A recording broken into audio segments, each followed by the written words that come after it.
We've been asking about him for months. All we were told was that he disappeared and nobody knew where. What am I doing? Esther insisted his presence bothered her. For Mama's sake, we decided it was best to keep him away. She feels he's brought enough sorrow to our family. Look, Dewey, I tried to be nice about it, but I don't want to hear nothing from you, especially when I'm paying my respects to my husband. You wouldn't talk to me at the funeral last year, and them crowds of people who Lawrence never liked throws me out. Lawrence said, quick as I could, I was to give this to you, but you've been refusing to look at it. Read it, Esther. It may be really important. Staying mad at Dewey ain't gonna bring Lawrence back. You girls can head back to the car. We adults need to talk in private.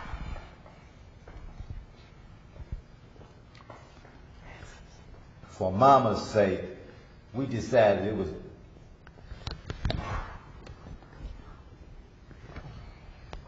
I think Auntie T this time Suzette should stay. Let's not keep making the same mistakes Lawrence did of underestimating people's abilities to handle the truth. All along, Lawrence had terminal cancer. He knew he was dying. Now I know why he locked the door on his bedroom side. He didn't want me to know. Being unselfish, that's why he kept telling me that I should make myself happy, even with another man. I nagged him about being unfaithful. Esther, even now he still would want you to live. Don't lock yourself away forever in grief. I didn't know all that. All I know about was the threat to kill him and y'all by Linda. Only till lately we couldn't prove nothing. Lawrence always told us to keep quiet so as not to disturb none of y'all. He said he'd take care of everything. These are original copies of Lawrence's changed will made out months before he died last year, worded more strongly than the papers he gave to me. It says he bequeaths controlling shares in the ownership to the liquor and department stores of Maltus equally. So Lawrence knew he was dying all along. He laughed and clowned while we were treating him the way we were treating him. More proof of my unworthiness. He used himself as bait to record on film Will's and Linda's thugs to incriminate Linda. I never thought my father, had that kind of moxie. Miss Esther, I didn't know neither what he was going to do, though I kind of guessed when I asked Lawrence not to do it. He still, on purpose, let it out on the street that he'd be alone on that night closing up. Unbeknownst to them, Lawrence had inside and outside surveillance cameras filming and recording their confessions, thereby linking them and their deeds to Linder. No one knew until 4 days later where Lawrence was. That is, until the snow had melted enough at the store entrance, and then you couldn't miss the smell. We got to the films before Linda's paid-off cops got to him.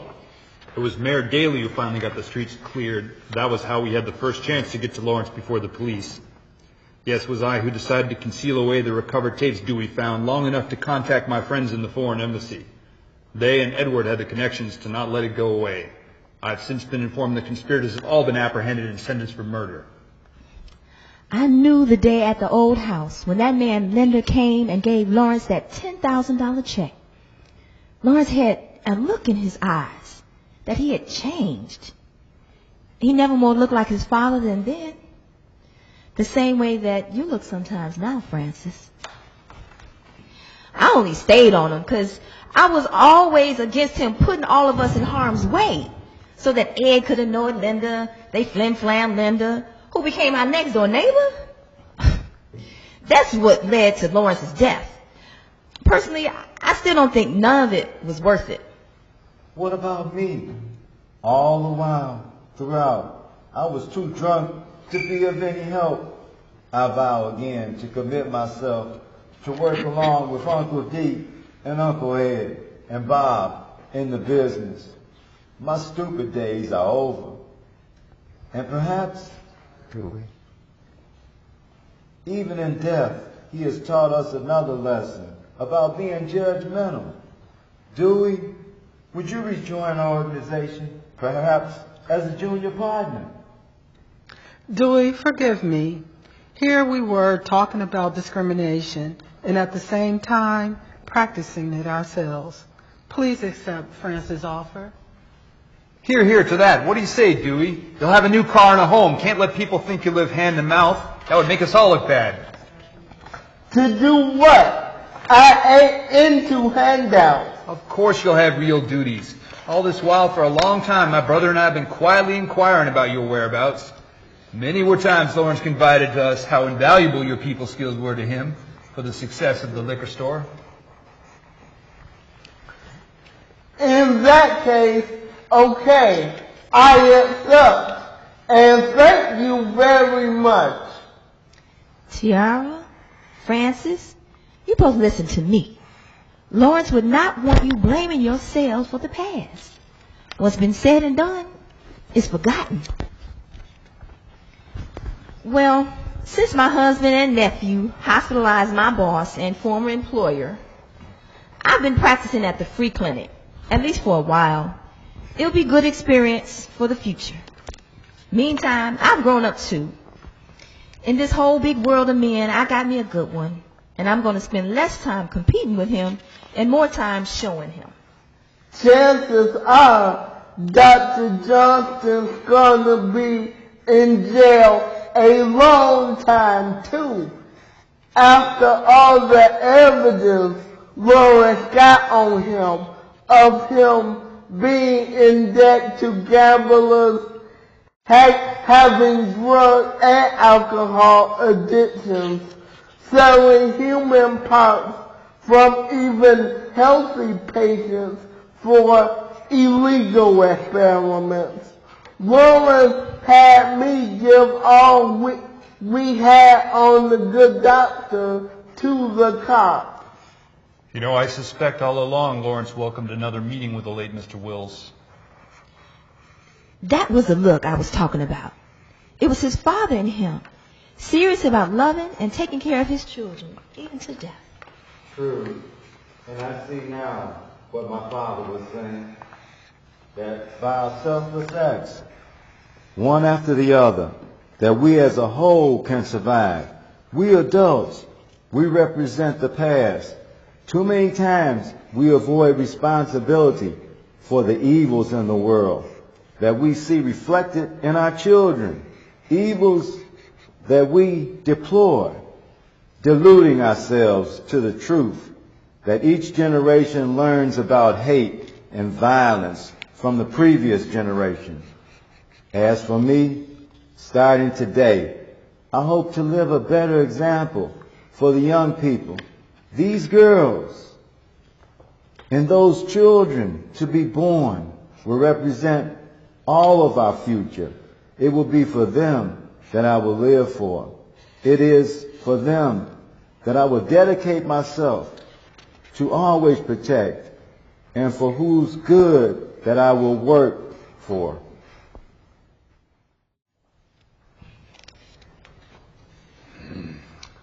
And that's how I got here.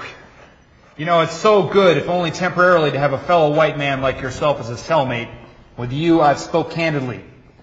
Our absent but soon-to-follow Negro colleague, who's a former doctor, who deludes himself that because he shares a small level of breeding and social standing, education, not to mention hatred of Lawrence Godfrey, he thinks he's almost equal to me. Yes, upon my arrival here, when you were in that cushy wing of the prison before you fellows were transferred here, my friends had informed me of your private complaints to the screws about having him for your cellmate. Yeah, you'll see, he talks all the time, fretting about how he was somebody. His daddy and mama being judges didn't save him, but we know to us, he's still just a nigger. Can you believe it? I was actually tried and convicted like this lowly Johnson fellow and given a sentence that might as well be for life. For life! Hey, look at the bright side. You both could afford good enough lawyers to keep you free for a while. People like me get the bum rush. Still, in here, I'm a king. I can't fathom why they transferred us to this dismal place. Yeah, you and me both. That guy Peppy, I keep hearing so much about. What became of him after his body was abandoned? Who cares? All I know is my two goons made a deal, confessed under immunity to leaving the body on the street, and their testimony equal to a judgment to a life sentence for me. Once again, can you believe it? Yes, I do sympathize with you. Coincidentally, I have sources that I can rely on. They say some people have been by, found Peppy. He wasn't dead. They brought him to a hospital where he stayed convalescent at. That is, until his identity became known to the police, and they came for him. You know, Mr. Linder, you seem to be startled that I know your name. I know we're only supposed to all be known by our prison ID numbers. Well, sir, in here, I got friends. There's ways. Anyway, Peppy seemed dead because the doctor said when he was shot, he went into the state of shock from his wounds. To the unschooled, he was presumed to be dead, and he never was unconscious. I never met Peppy. Those matters were handled by my underlings. Here. I hear he don't think much of you, Mr. Linder. He don't care for that bourgeois high-yellow nigger Johnston neither. You know, we three here, we gonna have a very cozy existence. Here together, forever. You two, you and Johnston, will see to my laundry being done, and the cell we share being kept clean and neat, and any other service I and my colleagues might require. In return, I'll be your protector from the lower level scum. You see, although I might look to be a white man, I'm not white. My name is Peppy Wheels.